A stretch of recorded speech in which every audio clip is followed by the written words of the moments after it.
There is a kind of tired that sleep cannot fix.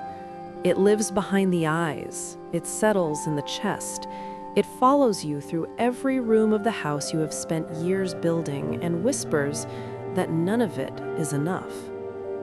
Miriam knew that tired. She had known it for a long time. She had just been too busy holding everything together to stop and feel it. This is her story, not the version she performed for the world, the real one.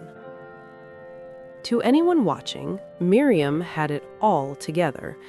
15 years of marriage to David, a teenage son named Marcus, a home that always smelled like something good was cooking, a front row seat at church every Sunday, a smile that arrived exactly on time. She was the woman other women watched and quietly measured themselves against, the one who always knew the right thing to say, the one who never seemed to crack. What they didn't see was what happened after the door closed. David had been quiet for months, not the comfortable quiet of a man at rest, the heavy quiet of a man carrying something he refused to put down. His business, 10 years of building, 10 years of sacrifice, was struggling in ways he hadn't told Miriam yet. He told himself he was protecting her. He was actually protecting his pride. And Marcus, 17 and restless, could feel the tension in the house the way young people always can, long before the adults admit it exists. Proverbs 16 verse 18, "Pride goes before destruction, a haughty spirit before a fall."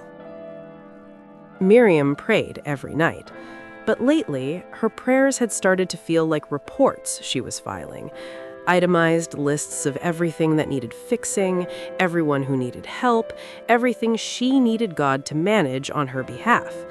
She hadn't simply sat in his presence in a very long time. She was too busy being strong to be still. Psalm 46 verse 10, "Be still and know that I am God." He told her on a Tuesday, quietly, almost apologetically, the way a man speaks when he has rehearsed the words so many times they have lost all their weight. The business was finished. The money was gone. The debt was real. And then, as if the words had cost him everything he had left, David went silent. He didn't reach for her hand. He didn't ask for hers. He just closed. And Miriam, who always knew what to do, stood in her own kitchen and felt the floor shift beneath her feet. 3 days later, the school called. Marcus had been skipping classes, had been seen with older boys nobody knew, had said something to a teacher that nobody could quite forget. Miriam sat across from the principal and nodded and said all the right things. She drove home in silence. She sat in the parked car in the driveway for 11 minutes before she trusted herself to go inside. And then there was Rosa, who lived next door and meant well. She always meant well, but whose words had a way of landing like stones, wrapped in silk. "I heard David's business hit some trouble," she said, touching Miriam's arm with the warm grip of someone delivering condolences. "You know we're all praying. It must be so hard. You always seem so on top of things." Always seem. 2 words. Miriam smiled and said, "Thank you," and excused herself. And something inside her, something that had been holding on for a very long time, began to come loose. It happened on a Wednesday night. The house was asleep. The bills were on the counter. David was unreachable in his silence. Marcus was unreachable in his anger. And Miriam, who always knew what to do, finally let go. Not gracefully, not quietly. On the kitchen floor, in the dark, with ugly, heaving, long overdue tears that had waited years for permission to fall. She didn't pray at first. She couldn't find the words. She just wept. And somewhere in the weeping, in the raw, unperformed, unpolished honesty of a woman with nothing left to prove, something shifted.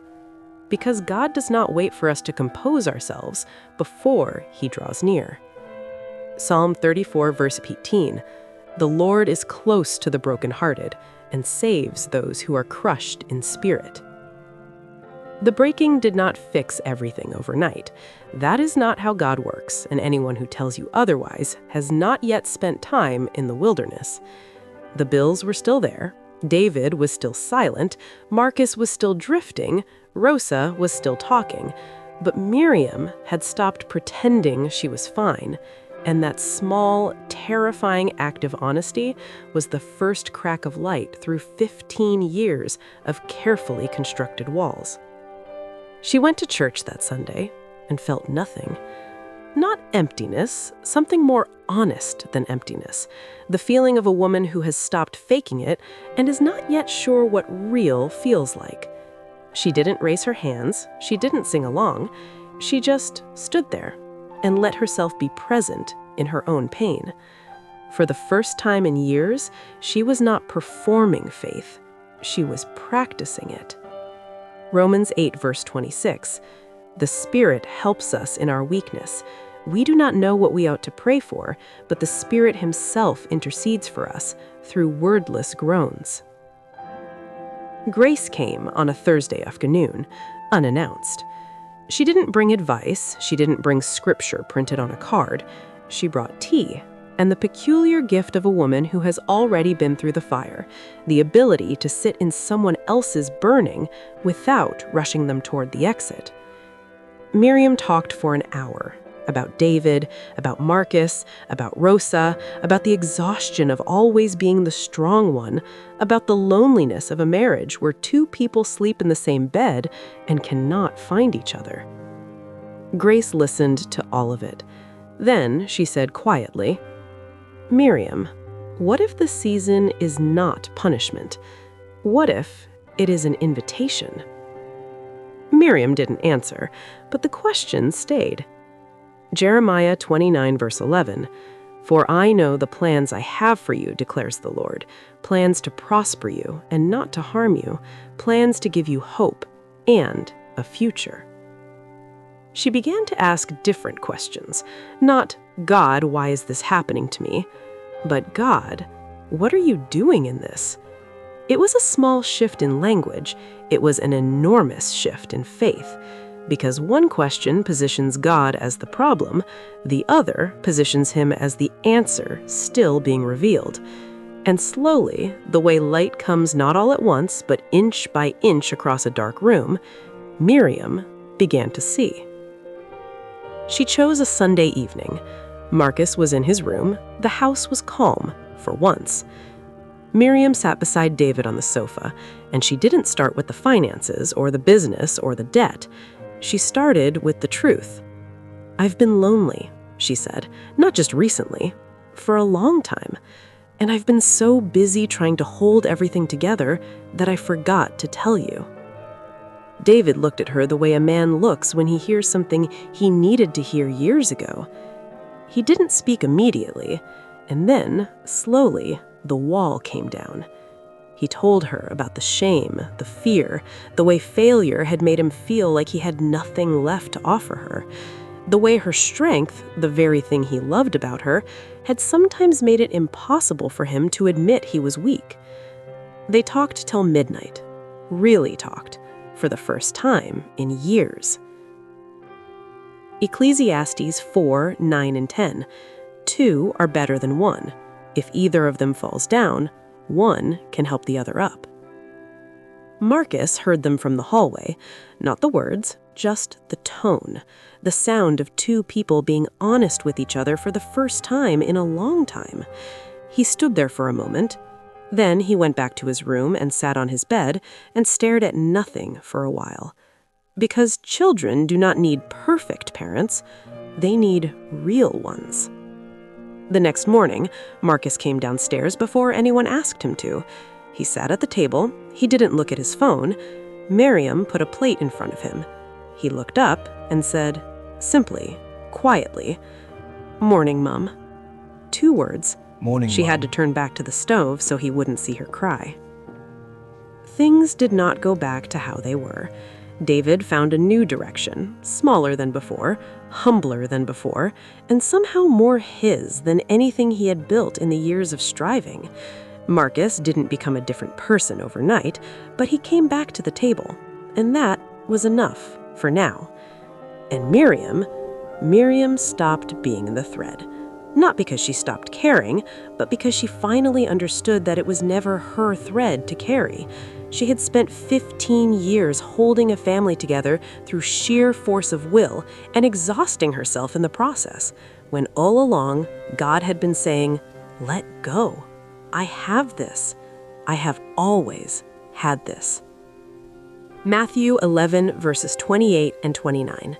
"Come to me, all you who are weary and burdened, and I will give you rest. Take my yoke upon you and learn from me, for I am gentle and humble in heart."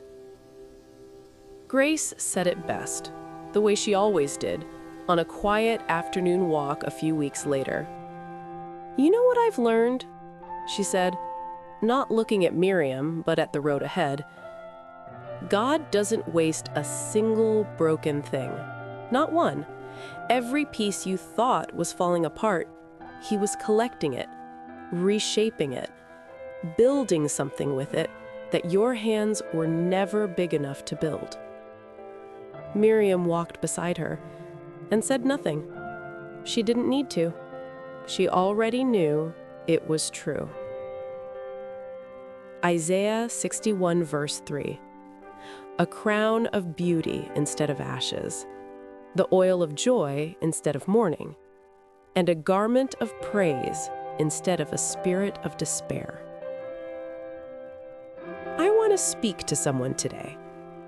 You know who you are. You are the one who has been holding it all together, the one who shows up strong so nobody worries, the one who files her prayers like reports and calls it faith, the one who is so busy being the thread that she has forgotten she is also a person who needs to be held. I want you to hear this, and I want you to hear it slowly. You were never meant to carry this alone. The weight you have been bearing was not designed for your shoulders. And the family you have been holding together with sheer will, God has not been watching from a distance, hoping you manage. He has been present in every moment, working in every silence, rebuilding in every breaking. What looks like falling apart is sometimes just God clearing the ground for something that can actually last. Let go of the thread. Not because you don't care, but because you finally trust the one who holds all things together, and His hands are far stronger than yours. Miriam did, and for the first time in 15 years, she exhaled. Colossians 1, verse 17. "He is before all things, and in Him all things hold together."